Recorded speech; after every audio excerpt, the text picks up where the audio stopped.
काँग्रेस नेते आणि आमदार नाना पटोले यांनी भाजप आमदार बबनराव लोणीकर यांच्या एका वादग्रस्त विधानाचा मुद्दा उपस्थित केला। लोणीकर यांनी एका कार्यक्रमात शेतकऱ्यांबाबत आक्षेपार्ह वक्तव्य केले होते, ज्यामध्ये ते म्हणाले होते, नरेंद्र मोदींनी तुझ्या बापाला 6,000 रुपये पेरणीला दिले, तुझ्या मायच्या, बहिणीच्या, बायकोच्या नावावर लाडक्या बहिणीचे पैसे आले। नाना पटोले यांनी विधानसभेत लोणीकर यांच्या या वक्तव्याचा तीव्र निषेध नोंदवला आणि त्यांनी माफी मागावी अशी मागणी केली। या व्यतिरिक्त त्यांनी मुख्यमंत्री देवेंद्र फडणवीस यांनी शेतकऱ्यांची माफी मागावी आणि लोणीकर तसेच कृषी मंत्री माणिकराव कोकाटे यांच्यावर कारवाई करावी अशी मागणी लावून धरली। पाहूया नेमका प्रकार काय घडला।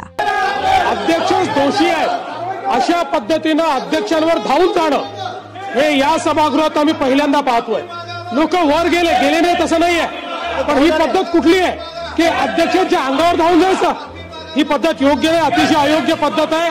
अध्यक्ष महोदय, नाना भाऊ हे स्वतः अध्यक्ष राहिले आहेत। अध्यक्ष राहिलेल्या व्यक्तीने अशा प्रकारे अध्यक्षाच्या अंगावर धावून जाणं हे योग्य नाहीये। नाना भाऊंनी माफी मागितली पाहिजे असं माझं मत आहे। नाना भाऊंनी माफी मागितली पाहिजे।